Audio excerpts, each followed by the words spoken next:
G'day legends, g'day superstars. It's Peps, it's J-Dog. And it is our review of week 2 of the AFL finals. And I'm your host, Christopher Pepper, 377-game superstar of the East Keilor Football Club and a very, very dejected Melbourne supporter. I've got the great man. He'll be joining me shortly, Jamie the J-Dog Wallis, but it is unfortunate that we have to get the show off to a bit of a somber note with the D's, unfortunately, going down over the weekend, and the Doc is doing likely so. But we're down to the Final Four. It's all kicking off. Fabulous Phil's joining me. Great to see you, great man. Ex-Presidente of the East Keilor Football Club, joining me just to have a bit of life and giving me some support on a very hard episode to record, knowing that my team won't be there to defend their 2021 Cup. Well, we've got 4 cracking teams. I'm going to lighten it up a bit. We've got 4 cracking teams, 2 awesome games this weekend. We've got 3 games to go, 2 this weekend, 1 final weekend coming up. It's grand final time, baby. If you can't get excited for footy right now, listeners, nothing will get you excited because this is the time. Preliminary final weekend. It is the weekend everybody loves, everybody wants to be part of. It is the fans' weekend before all the corporate snobs take over grand final tickets and give them to their aunties or uncles who don't even follow footy, but they're worth a couple of bucks. This is going to be the weekend that you're going to be excited for.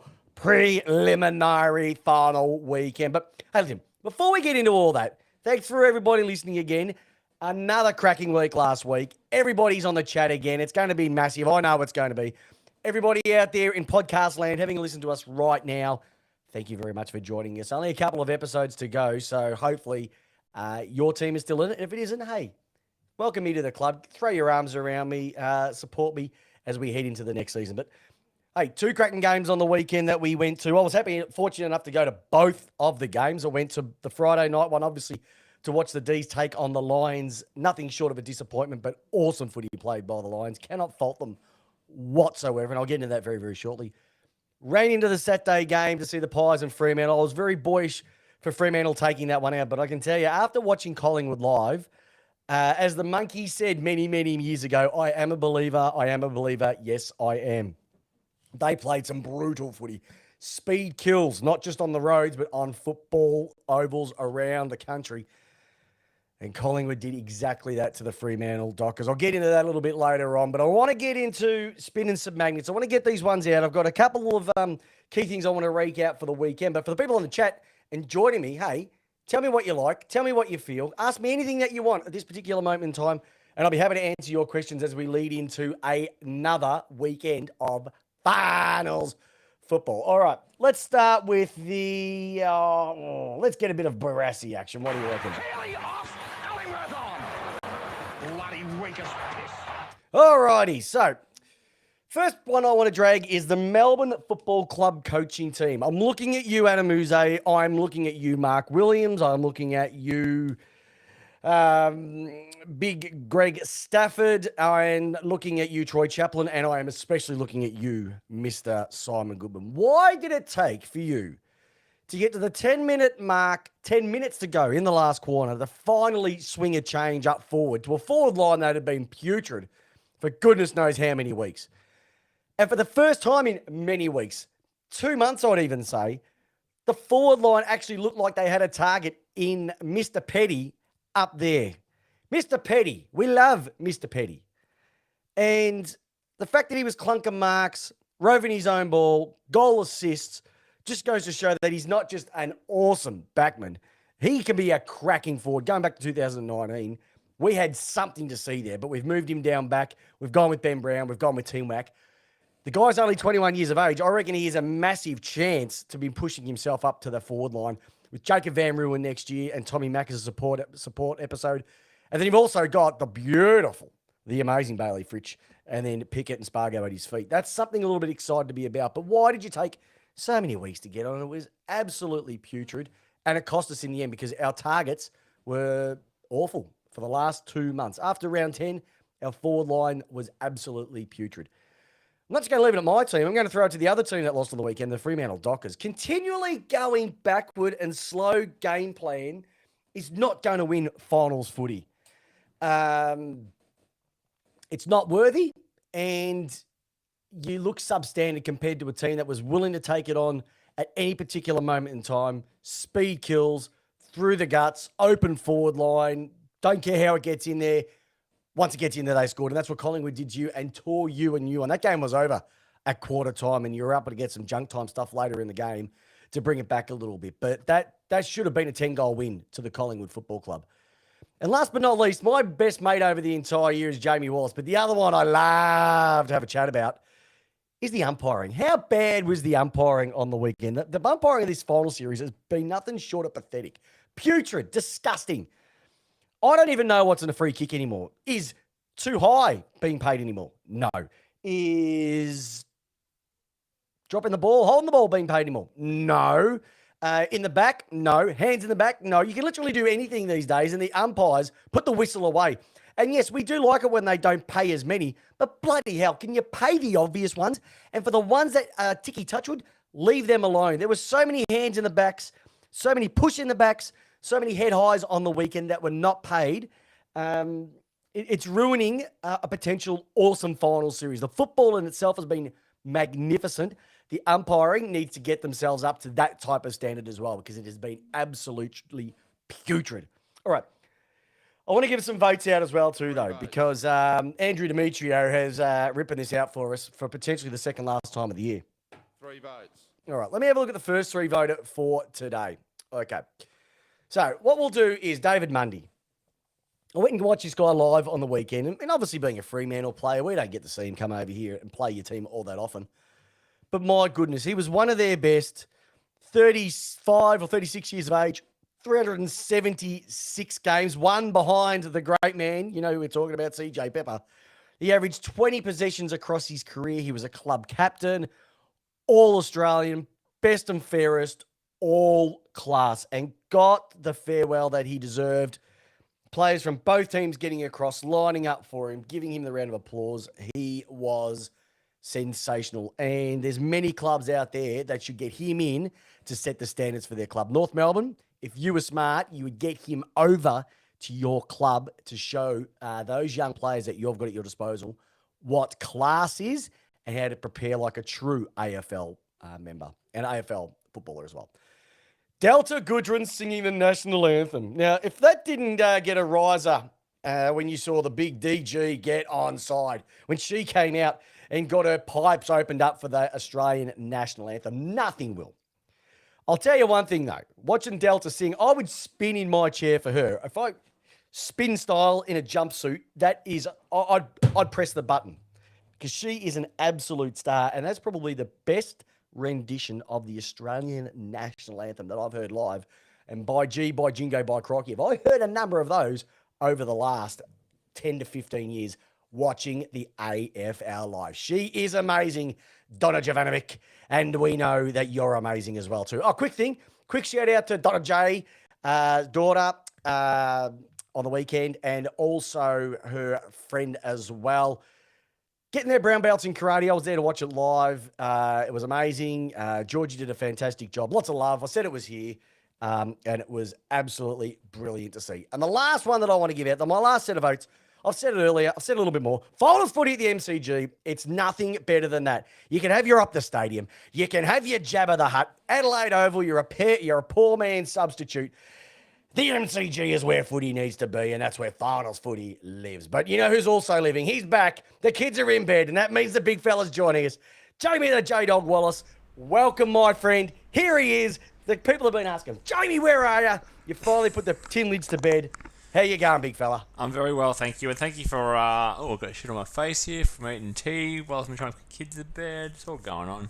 Oh, that might be dribble. That might be dribble after you hearing that, because I pick it might be on his way to Port Adelaide. Well, I did tell you, Peps. I said we're going to get him. Yeah, you are, but you're not. How you going? How's your weekend been? I'm going all right. I've got shit on my face. It's all good, though. Love it. Good weekend. What a cracking weekend of football. Shit weekend of football, No, it Jamie. started Shit great. weekend. It started brilliantly for me. Peps, I'm going to say it. We're glad you're back. We're glad you're back. I think Eminem said it best. Back to reality. Whoop. Yeah. Gravity. Whoop. It was great because you were up and the game should have been done. You lost, but then you gave the fans what they wanted, Peps, and that was a live video. You get the rant? With you and Dana and Big Trev. and Big Trev. Big Trev even threw it with a shit house out. I'm probably disappointed, Peps. I was going to rate that video of where you've been and where we are today. Mm-hmm. It's very controlled, Peps, around your parents. You're very controlled. Oh, I've seen you kick bags across your garage floor. I've seen you get whiteboards out. I've seen you over the time get yelled at by Railsy when you're giving your video reviews. I've seen you talk about Bunnings. I wanted more, Peps. I think people wanted more.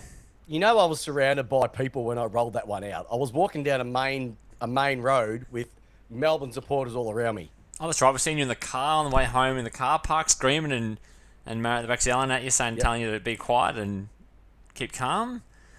I think I was I just didn't know what to say because I was truly shocked at what I saw. But I will say, we'll get into the games in a moment, but I'll say it now, it is the best thing that could have happened to my football club.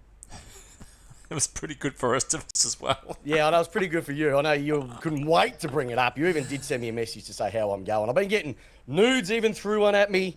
A few people have been throwing them at me saying, how am I going? Good to see Jazzy Ruboy is just giving me some stick about how those D's going. Ben Brown needs the chop. I'm amazed he hasn't even given me the old, I told you Melbourne were going to lose to the Lions. They were sensational, Brisbane. To kick 70 points after half-time against the number 1 or 2 backline in the league, it just goes to show there wasn't much pressure getting the ball out from the middle. I just think Melbourne, my humble opinion, they were cooked. When you're seeing a lot of your players with tape on, you start to get a bit worried. And there's a lot of players I saw running around for the D's that had tape on themselves. When I saw that, I wasn't too confident. They kicked themselves out of the game early on. Yeah. That's just going to happen. It's as simple as that. We've lost your camera, J-Dog. I don't know what you're doing. My camera's died, has it? Yep, your camera's died. Sorry. Just like your football club. But let's have a look at some of the games. Look, let's get stuck into the games because I know that's what we're here for. That's what the listeners want to know. Yep. Yeah, so I've just mentioned before, Ella and Georgie, congratulations on getting your brown and blue belts, karate grading on the weekend. I said to Donna J when I saw her, I'd give them a shout out, and there it is. So everybody, give them a thumbs up. They were sensational. Right, let's get into the footy, J-Dog. Let's start with the Friday night game. We know it was the D's losing to the Brisbane Lions by a whopping 13 points. Hey, Peps. Yep. Does that mean you guys went out in straight sets? Yes, we're James Bond 000. You definitely had double O agents. Double O agents, and we are a Grand Slam. We are a Stam Stozer. Peps. We did go straight sets. I said it. We've got lots of Geelong supporters who listen to this podcast. Yep. We know that. Yep. I feel this is time that you have to give them an apology. For what? After you saying many, many years, this is what Geelong does, straight sets, they can't compete, they can't sizzle under the finals pressure. Yep. I think it's time to come clean and maybe Why? apologise. We did it once. We've done it once. When we do it multiple years in a row like they have, then I will apologise. But we've done it once. You've got to eat your You're humble only as good as your last premiership, and technically we are still the premiers until 2 weeks' time. So 0. woohoo! No, in a couple of weeks, all the pictures behind me will be down. They'll be on sale on eBay. Hey Peps, as I'm clearing the walls can for I see 2023. Can I see you in that crowd behind you of those pictures on the wall? Oh, that's right. You guys haven't won an MCG Grand Final for 64 years, whatever it is now. That's okay. All right, it doesn't matter. 58 years. It doesn't matter. So Peps, 0. I mean, it's pretty sensational, isn't it? No, it was pathetic. Oh, it was pathetic. great. But like I said, I think it's the best thing to happen to us, and I'll go into that very, very shortly. All right. I do want to talk about something, and I want to talk about this game because, like I said, in that first quarter, Melbourne kicked 3 goals, 6. That game should have been over at quarter time. And what is my mantra, Jamie? What have I said from day dot? Every time we talk about games, every time we talk about losses, what do I say? Kick it to Ben Brown. I've never said that. Bad kicking is bad football. You do say that. That was bad football. You're not going to win it. You could just see it. You could just, everyone in the Melbourne supporters were just shrinking. The MCC, you could just see the cheese boards were just getting a little bit tighter. Mm-hmm. The Gouda was getting a little bit softer. every time a point went through. And when we kicked 3 goals, 6, we thought we were in a little bit of trouble here. Yeah. They were playing exciting. For the first 20 minutes of footy that they played, we haven't seen them do that all year. No. It was great football. You guys are playing very good in the first quarter, and just the poor kicking. That's all. But they were switching. They were going through the middle. It was everything. And then for whatever reason, they went back to this defensive model, and it was putrid. Yeah. Brisbane, so I think, got their bearings towards the end of that quarter. And then, I reckon about 10 minutes into the second quarter, you could start to see things shift a little bit as well too. Hipper was playing sensationally. I thought we were a sure thing when Danaher went out. Yeah, I thought so too. Lockie Neal wasn't getting much of it early. Brisbane looked stunned. Melbourne looked like the Melbourne that we're used to. Yeah. But then, as the quarter wore on, we saw the Melbourne that we saw in 2022. The pressure dried up. The run dried up. The defensive aspect of the game came straight into it. We didn't take the game on, and they did the complete opposite. And they kicked a couple of junk time goals. They kicked 5 goals after the 28-minute mark. Now, I've also said that Melbourne always give goals up in the last minute of a game. Stick it in your multi, you'll win a Monty. And they went into half-time. Melbourne was still in front. You thought, here we go. They'll come back in the second half. But unfortunately, Brisbane did the complete opposite. I don't know what Fagan put in their Powerade at half-time. I know Cam Bruce gave him a massive spray. But it was the Melbourne of 2022 to a T. What happened in week 2 exactly happened in week 1. So it didn't surprise us. But they were just amazing. And Eric Hipwood was just absolutely sensational. For a guy who's been much maligned over the last number of years and not playing I've given him stick. Footy. We've all given him stick. Harris Andrews had 18 1%ers. That's how well he played. There were a couple of times he should have taken marks and he punched through, so there was that nerves early on. Lockie Neal is a gun. And it's funny we were quite fortunate to sit right on the fence, and so we're able to see the game up close. And there was a passage of play, it's been played where he almost bursts through the middle, rolls over, dishes a handball out to Berry, and ends up going through, I think, for a goal. That was right in front of us. And I just said, this guy is a machine. He's running capacity. You have a look at Berry, put the tag on Oliver, because at that stage, Oliver was just ripping him a new one. Well, that was it. You guys failed to do anything after. Berry went into the midfield after half-time. Oliver was unsighted again. Well, hold on. What did you say, again? Well, yeah, Oliver, for sure. He can't handle the tag. He can't handle the tag before that game. Like you say with Dacos. You say, put a tag on Dacos. I'm saying the same thing. Put a tag on Oliver. Oh, yeah, because he doesn't get tagged. He's been tagged, I think, 3 or 4 times this year. And the Sydney game, he didn't go too well. The Fremantle game, Petrarca wasn't too flash that day, so he actually was able to take refuge of it. He got tagged by Ace that day, and he got tagged out of the game. I didn't see Berry taking that on. Charlie Cameron finally kicked a goal against the D's. In the past 2 games, it was shocking. Yep. They were just Gay has raised a very good point. Petrarca was the first quarter. I'm like, this guy is Mr. Universal. Like, he's just gonna run through walls. Universal Soldier. He was. Second half, just cooked. Done.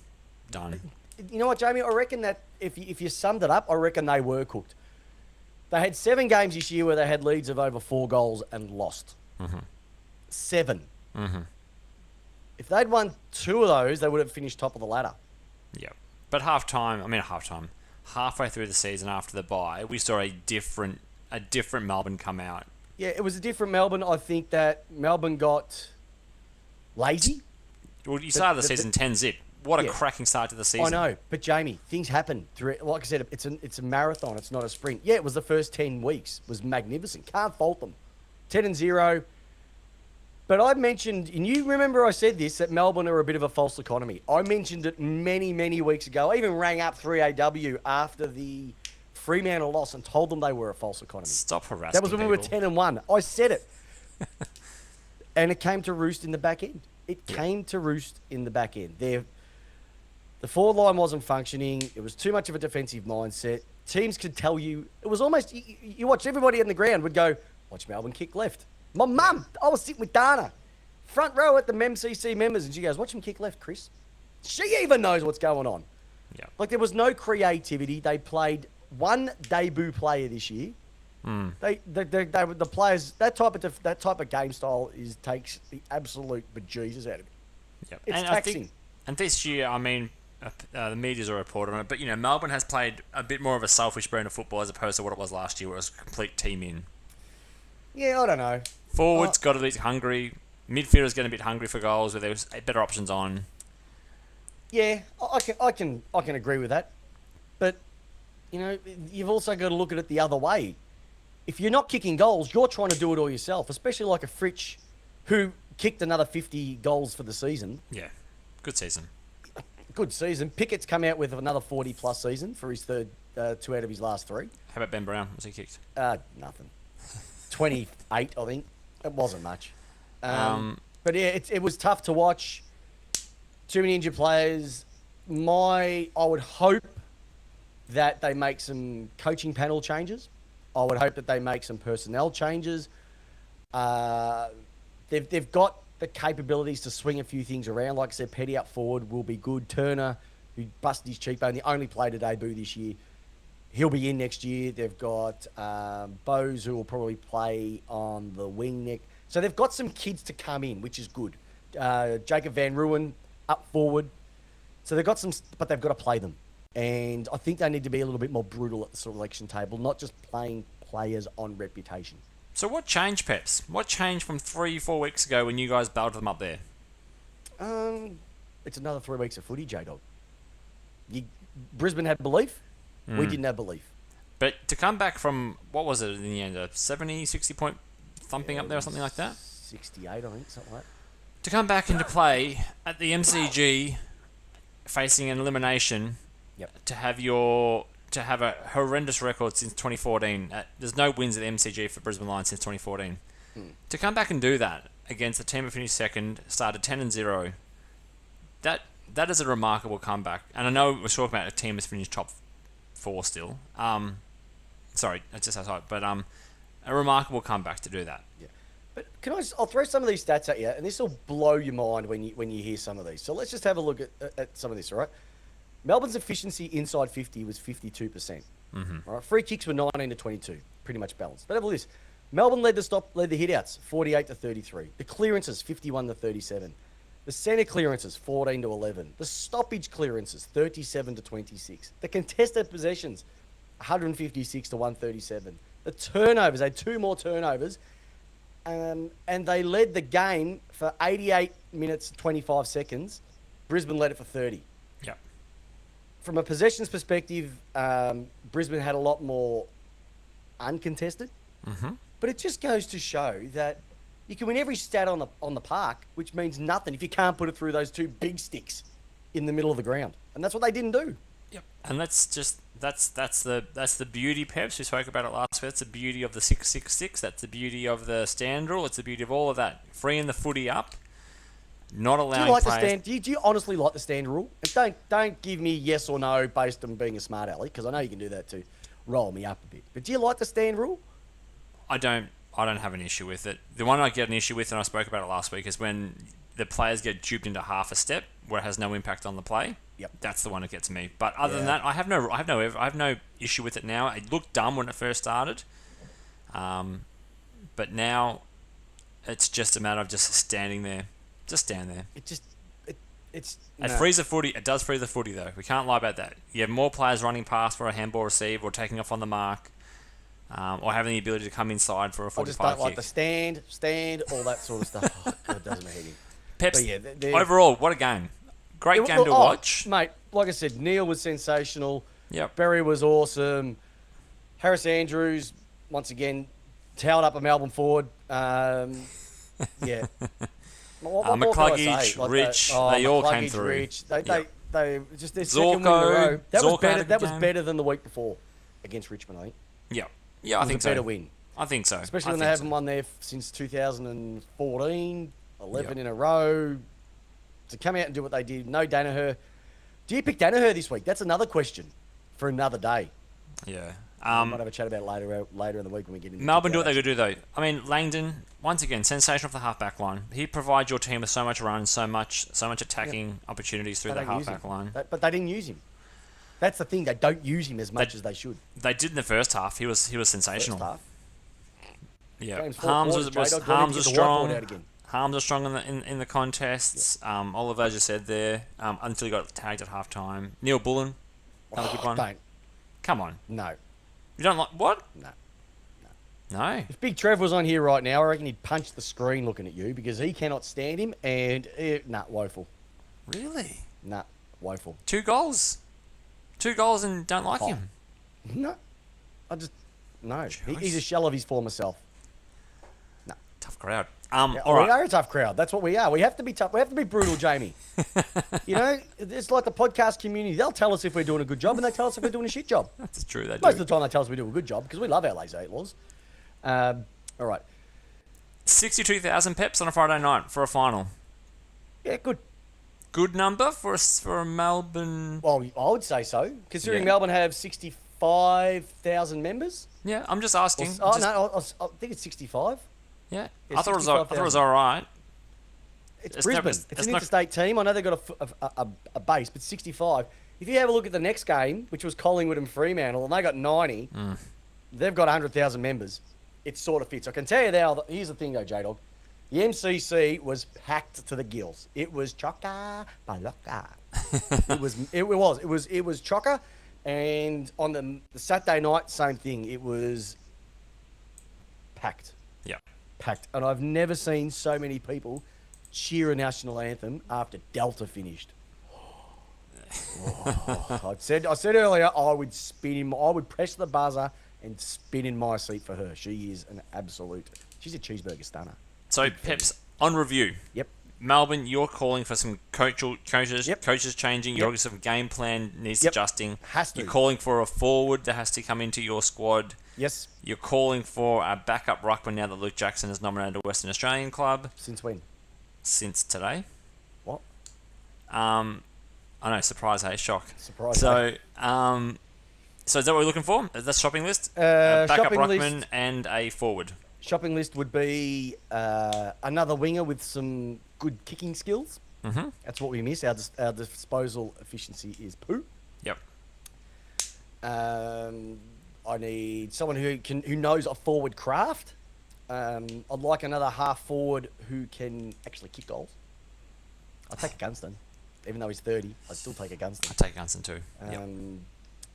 So you're And saying we need a fast defender because Hibbard's gone. Yep. So you're saying you're going to do the podcast patron saint Ben Brown a Yep. dirty and saying he needs help. Well, he needs to eat a steak or something. Kick goals, take mark. It just looked like unless it was lace out, couldn't do much. He's not a contested beast. We need a contested beast in the air. Harrison Petty, I reckon, is the guy that can do that.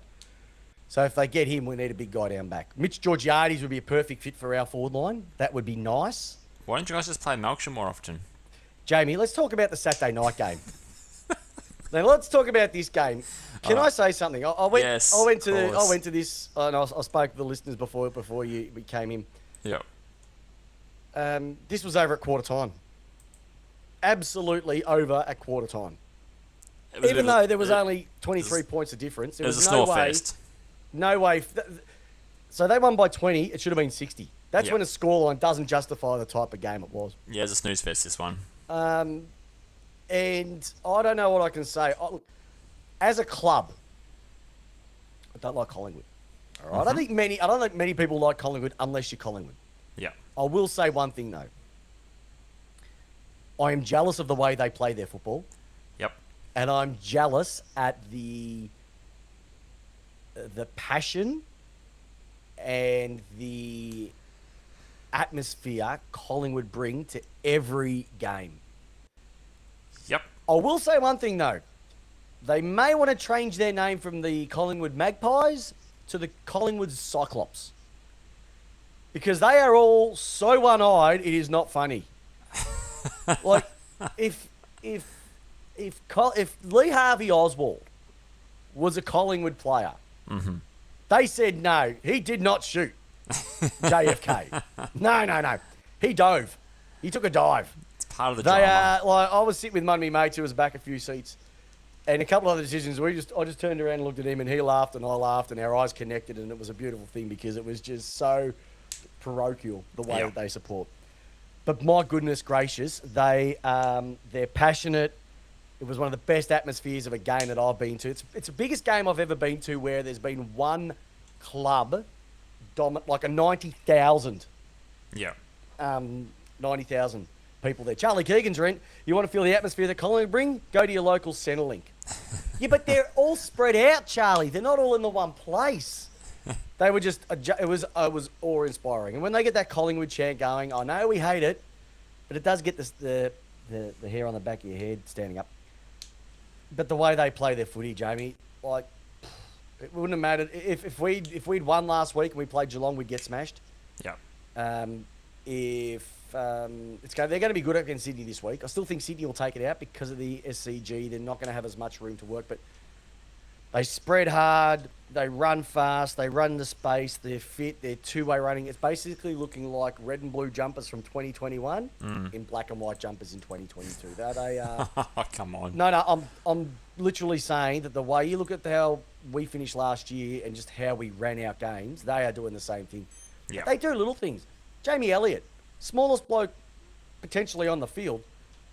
They'll just sit him at full forward. They'll sit him at centre-half forward. He doesn't go all the way. So the backman has to go, well, if I go too far up to make it a squeeze into our forward line, if it goes over the back, we're screwed. So that it puts them in two minds. They were just sensational. And, Charlie Keegs has written Craig McRae is the coach of the year, and it's not even close. Well, at the moment, he's into the Final Four. You can't argue with that. You can't argue with that at all. I will say, though, Charlie, if they lose this week and Fagan's Brisbane Lions beat the Cats, I'd almost say Fagan could be coach of the year. I'd almost go that far. But I reckon he has been sensational, Craig McRae. Brody DeGrundy, I'll call him Jordan DeGoey. Jordan DeGoey. He was Jordan dominant on the week. Jordan DeGoey, I'll put it anywhere. He just bursts. I've picked on him a lot over the years, but Darcy Moore, my God, like the way he just strides out. These are things that because you're always looking at your team, you're not looking at them. Mm-hmm. Amazing. Yep. Elliott's amazing. I watched Ginnivan. He just gets himself in the right position.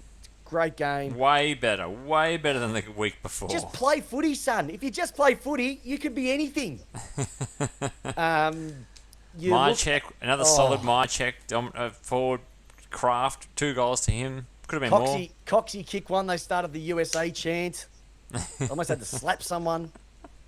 They were just brilliant. From a Fremantle perspective, too slow. They go backwards all the time.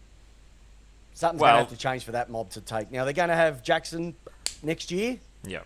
But they're going to be losing a lot as well, too. That's the thing that you've got to look at. There's probably 4 or 5 players that played that night that won't be there next year. Well, Lob is one of them. Lob, Griffin Logue. Yeah. And you look at that and you go, their best players was Griffin Logue, kicked 2 goals. Schultz kicked 2. Schultz was the only one keeping him in the game in the first half. Correct. Their only first 2 goals. So Dino Pellegrino of Approved Plumbing was his ex-boss. Good mate of mine. You set him far in his career. Peps, and when you looked at the game, Collingwood completely shut down the centre corridor for Freo to run into. So every kick was down the line, and essentially just turned into the Darcy Moore show back there. Do you know what they do, right? This is what I watch from Collingwood's perspective. Collingwood will go wide out of the back line, and they get between the wing and their back flank. Yep. If that makes sense. When they get in that sort of pocket, straight to the middle. Yes. So take it wide to defend, but then they've got no hesitation to bring it into the guts. And even if it's a bad kick, they know that they've got players there as well. Mm-hmm. Yep. Yeah, they don't play it safe. And it just means that they get it into the forward line quicker. It means that the small forwards can run onto it. It means that the tall forwards can take a mark. It means that my check can lead out. There's so many options when you're quicker because it puts the defence on the back foot. And to quote every country footy league coach out there, that kind of footy is high risk, high reward. But the high risk is if you do turn it over in the centre of the ground, all your players are streamed forward, it's going to go straight back over their heads into a goal. it's high risk and it's high reward. For them at the moment, it's And coming even off. even if they risk it, they don't care because they know that the players are going to be there to support it, and it also catches the other team off guard. Correct. Even though you know it's coming, you still can't defend it because if your players aren't fit enough to go with the one, absolutely sensational. They were on the weekend. Very jealous of the way that they're playing. I reckon they're playing better football than Geelong. Yeah. What was it? I don't know. Best of Fremantle was Sarong. The better Brayshaw. I'll go with that joke all year. You keep going with it, and I'll still keep laughing at it. Exactly right. Ryan wasn't the best. Schultz and Akers were the best. I'd agree with that. Akers is not going to be there yet. They reckon he's going to go to Carlton next year as well. So there's just a lot of movement going as well too. Here's another thing I noticed about Collingwood. Mm-hmm. Their kicking efficiency in front of goal. Are you going to say it's good or bad? They had 11-13 on the weekend. Yeah. Normally it's a lot better than that. So I'm going to take that stat back. But normally they are very, very good in front of goal. Well, the first quarter they were 4-0 and then they kicked 6 behinds in the second plus a couple more goals. That's probably what threw it out. And I'll also say that Brisbane were also nailing their set shots. So I know set shots is one of those things that they don't want you to practice. Just kick them. Just go ahead and practice set shots. 30 yards out. You don't have to be any further than that because they're the ones that most people miss. Mm-hmm. You practice that, you're in a good spot. So if I said the best 4 teams made the last 4 weeks, I would say 3 of those 4 teams, Brisbane, but they were the best over the last couple of weeks. And that's what it's all about. Yep. And so we've got a Final 4. We've got Geelong, Brisbane Friday night, which I will be going to. And then we've got Sydney, Collingwood on the Saturday night, they're just 2 cracking games. And so for those 4, your year is still ripe and ready. And for the rest of the league, that means you've got something else to look forward to, which is this. Here comes the money. Here we go. Money talk. Here comes the money. Money, money. Oh, yeah. $1 bills.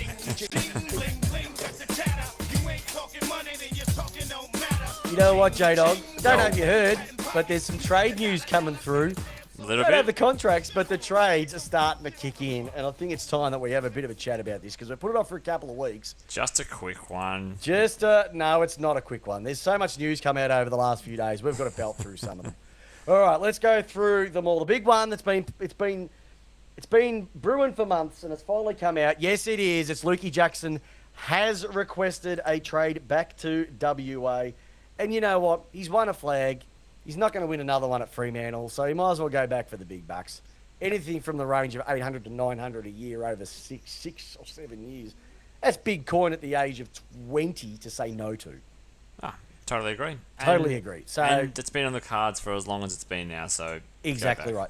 And to be honest, his form over the last half of the season hasn't been that fantastic either. So am I ashamed to lose him? Yes. But we know we're going to get compensated really well for it. So that's one thing. West Coast Junior Rioli has requested a trade to Port Adelaide. Your thoughts, J-Dog? Yeah, don't give up the farm for him, please. But yeah, happy to have someone like that in our forward. He's either have a great season or have a crappy season. Well, the last small forward that you picked up was Horatio, and he's done absolutely zero. Look, small forward. Can I make it work? Who knows? The upside is huge. The downside is he doesn't play football. Like, it's as simple as that for him. Yeah. Okay, Mitch Georgiades. Georgiades. Is he a Perth boy?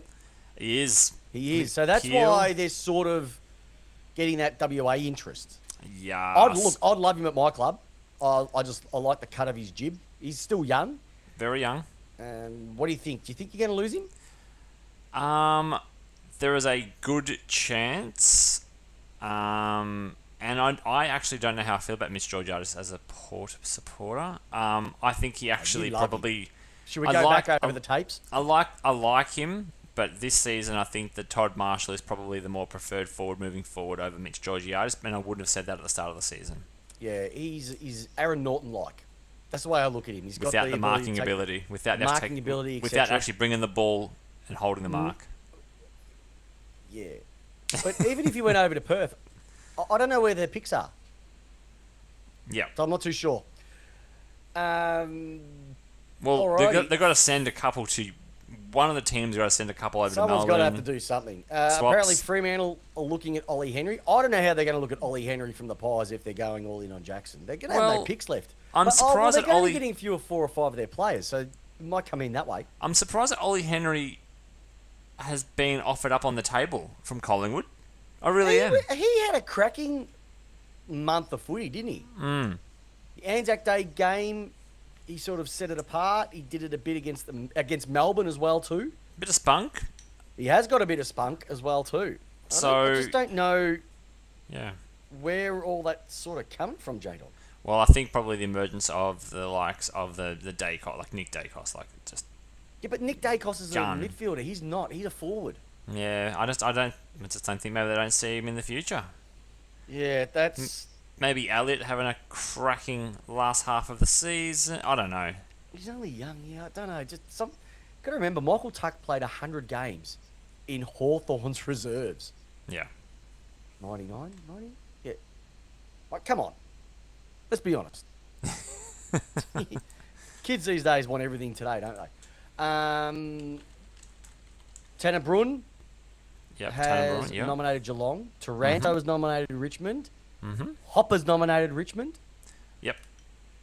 Apparently Zach Williams is a little bit gettable because I pick it, whatever keeps coming up. I think you're dreaming on this one.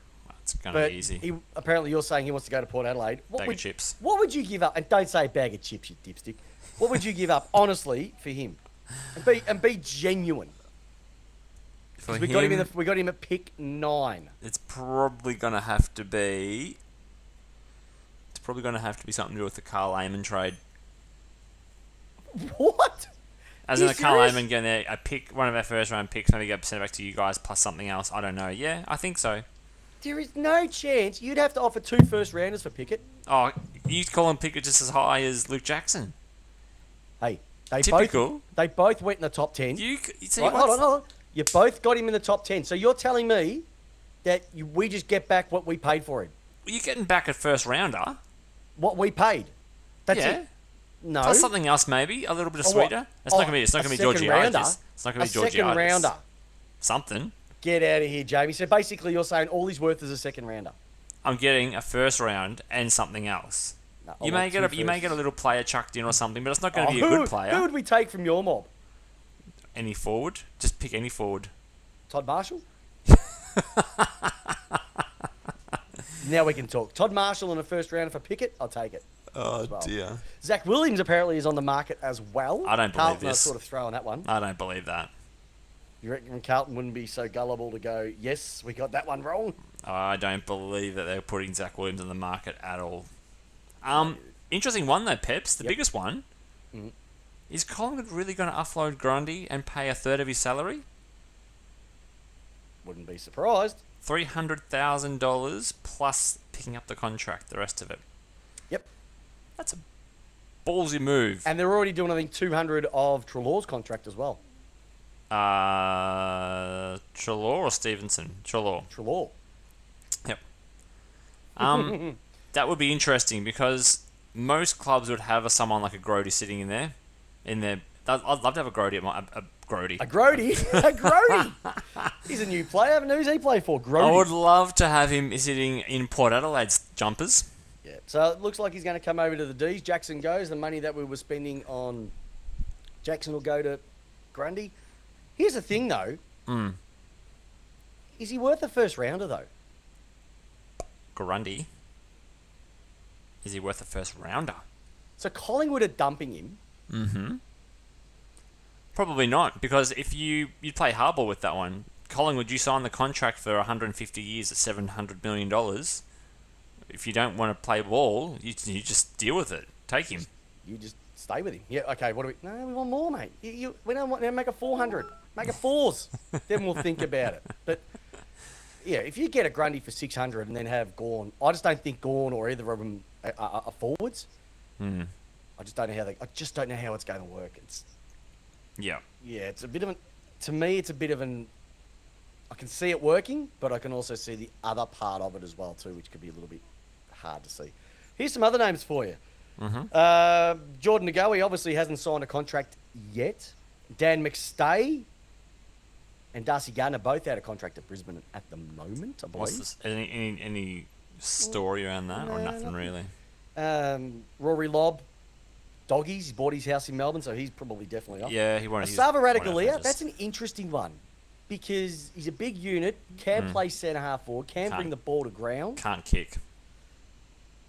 Isaac Rankin, I'm really a bit peeved with that if I was Gold Coast for him going. Adelaide, yeah. Bobby Hill, he looks like he's out of there. Tom Green, apparently his name, couldn't get rid of Tom Green. Well, it sounds like GWS are gone. We'll keep Green and we'll get rid of Taranto and Hopper. Well, Hopper's going to Geelong so far, they reckon, because they missed out on Taranto. No, aren't they both nominated Richmond? Have they both nominated Richmond, have they? Okay. Both of wanting Richmond. Yeah, right. Jason Horne-Francis will be an interesting one. I don't think he's going to go anywhere. No, not now. Not now, that thing goes there. Brad Hill, big dollars still to go with that. Hunter Clark is an interesting name that keeps coming up. From a West Coast junior. Josh Dunkley will be in Port Adelaide clothes next year. Will be. Is he an Adelaide boy? His girlfriend, fiance, plays for the netball team, the Thunder. The Adelaide What are Thunder. they called? What are they called? Is that the Adelaide netball team? I don't care. No one cares about Peel, it. Thunder, Lightning. Doesn't something, matter. Crows, I don't know. And Jason Johannesson hasn't been offered a contract, and he's getting some definite Gold Coast sniffage. as Norm well, too. Norm Smith medalist. Norm Smith medalist. But isn't it interesting? Like, as soon as a team finishes, bang, all this stuff comes out. It's going to be happening again next week. And if you remember, grand final day hits, then you've got, I think, a day's break, and everything kicks off on the Tuesday for the free agency trade period. And then it all kicks off the Monday after that. For Bit of a goal. I mean, we're talking about next week, and perhaps Yeah. I'll actually be away next week. I'll be on location next week. Where are you going next week, J-Dog? I'm gonna be in Palm Cove. For school? For work? For No, well, that's where we got married. And we're going up there. We've always spoken about going back up there after we got married there. And How many years ago was that? 2017. Yeah. How was the wedding, by the way? No, it was great. Yeah, Anyway, thanks for the invite. And yeah, and thanks for this invite as well. We could have done one both together at Palm Cove, but that's we all could. right. So I'll be on location. So I could be margaritas deep Ooh, deep. or whiskey sours for the Interesting one to come out of it as well too. The Brownlow Medal will be this Sunday night. It's a big move with the Queen passing away. No, how selfish. So we've got us Melburnians or us Yep. Victorians. We've got the Thursday is now being a public holiday. We've got the run into Friday for us grand finalists, and then we've got Saturday. And Sunday to recover. It's a Sunday to bumper. recover. There's a couple of rounds of golf I can see coming on the Thursday. Maybe People are just- licking their lips thinking how they're going to plan this weekend. Not this if you're a long weekend. contractor and getting paid by the day. For all the contractors True. out there. So Brownlow on the Sunday, Peps. Yep. This Sunday. Who's going to take it out, J-Dog, in your eyes? It's that red-headed clown from Melbourne, Colliver? Colliver. I think Colliver might be a big chance. I saw the memes this week. It was pretty funny coming up and accepting his Brownlow with the patch over his eye. Get out. Four-time he's played 6 seasons of footy and he's a 4-time All-Australian. I'm not saying it's a bad thing. I'm just talking about the fight in the middle of the ground. He's a gun. You know he's going to be potentially going to be a 4-time best and fairest this year. He'll be a 4-time best and fairest after playing 6 seasons of footy. Jared Berry also got off as well off the Good. tribunal. He didn't deserve a week. That was a bit of a joke. But I will say, it's funny. I don't know if you listen to the radio listeners over here. We have talkback stations. We have SEN radio, but then we have the talkback over Dwayne's World. The same people ring up every show and roll out the same call. And there's this one Collingwood nuffy who rings up and goes, if you have a look, he had his arm across his throat. And if you've had a 90-kilo man with an arm across his throat, like if you did that in the street, you'd be arrested. And then at midday you hear it, and then at night time you hear it, and then you hear it on the next day. It's like, mate, he had his arm across his neck. It wasn't choking him out. He wasn't chucking a sleeper hold on him. Like, be a bit realistic. But I think it's going to be a cracking round of footy. 2 games of footy this week, Jared. I don't know. It's exciting. Justin Parker's on with us again tonight. He's going to be very, very happy. Do you know Geelong have played in 12 of the last 17 prelims? It's incredible. I just the hate towards Geelong for being successful is crazy. I don't understand it. I'll never understand I think that we just don't like them. They're like... Incredible, though. It's They incredible. want a home final, but it only fits 25,000. It'll get a home final when the new stadium's built. Yeah, when the but new you know what? If park's they get a built. home final, that's fine. But what if Geelong and Richmond play a final? You're telling me they're not going to play it down there? I don't know I don't know the numbers of the capacity. be What it'll about be after that? 40, I think. Maybe too low. Yeah. Okay. All right, Peps. Quickly, AFLW roundup. Yes. Over the weekend, Adelaide Crows played North. Adelaide Crows won by 14 points. Sydney played the Giants, Battle of the Bridge. The Giants absolutely crushed the Sydney Swans by 47 points. Geelong played Collingwood, rivalry round, and the game was won by 4 points by the Maggies. Brisbane Lions played the Gold Coast Suns. It was won by 73 points. So the Lions ladies absolutely destroyed the Suns on the Sunday. Port Adelaide and Carlton played their played, and it was a drawn match. So that's Port Adelaide's first points of the season for a new draw. club. A draw. A Do you reckon draw. they celebrated that? They sing half the song? Probably the same. St Kilda and Melbourne. Melbourne had a big win by 26 points over St Kilda. Like a hungy. Richmond and Hawthorn. Richmond won by 35 points over the Hawks. And then finally, the West Coast Eagles versus Essendon. And the Essendon ladies had a big win by 52 points. Now, Parko, there's no need to be like that because we're giving the AFLW a bit of airtime. We gave you airtime, and nobody put their hands to their mouth like yawn. All right. Fastest growing AFL segment in Australia. Fastest growing podcast is the Lace Out AFLW. That's just a snippet of what we could bring. So round 3, round 4 is coming up this week. Yep. Awesome stuff. Jamie, before we get into, obviously we'll try and catch up later in the week with the teams when they come out. We didn't do a tipped out segment last week because they didn't come. They came out at really weird times, and we got one game and they didn't bring out both. Next week it's going to be hopefully a bit better. Looking at the 2 games this week, your thoughts? Who's going to win? Who's playing? Geelong and Brisbane Friday night. Yeah, that's going to be a Geelong game for me. Yep. Tick grand final at the 15th appearance in the last 17 years, wherever it's crazy. I probably did it. Yep. And Collingwood and Sydney at Sydney. I think Collingwood. I like the feels. I like the vibes. Like the Marbo and the Serenity. It's a good story. It's a good story. Yeah, it is a good story. And for all the Collingwood listeners out there, we hope that you get to the grand final. And you get Dom sheeted again. Could you imagine if that happened? If it was Buddy's last Do you know what? I could see something like, for the game on the weekend, like Buddy's last... Yeah, okay. Buddy's I could last see kick. that.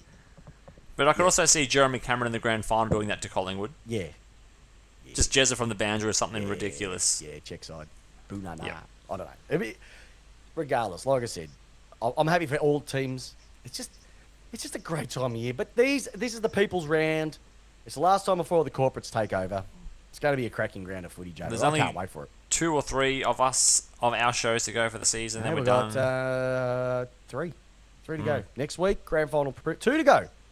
Grand final that's preview, and then a recap after the grand final. Our thoughts, our feelings, and we might. We've got a bit of a plan to get a few of the few people to jump on and give an opinion. So if you want to be part of our final show, drop me a message on our DM. Slide into our DMs and say we want to be on air on our final show for the year for your thoughts of the season.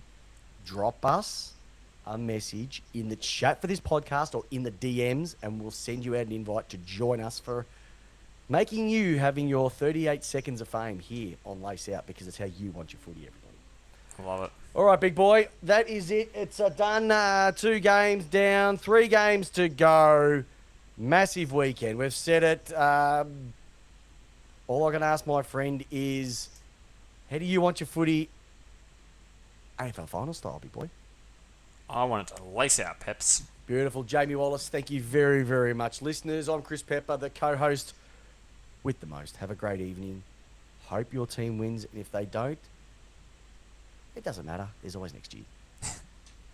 See you, listeners. I'm crying now. Go, Dex.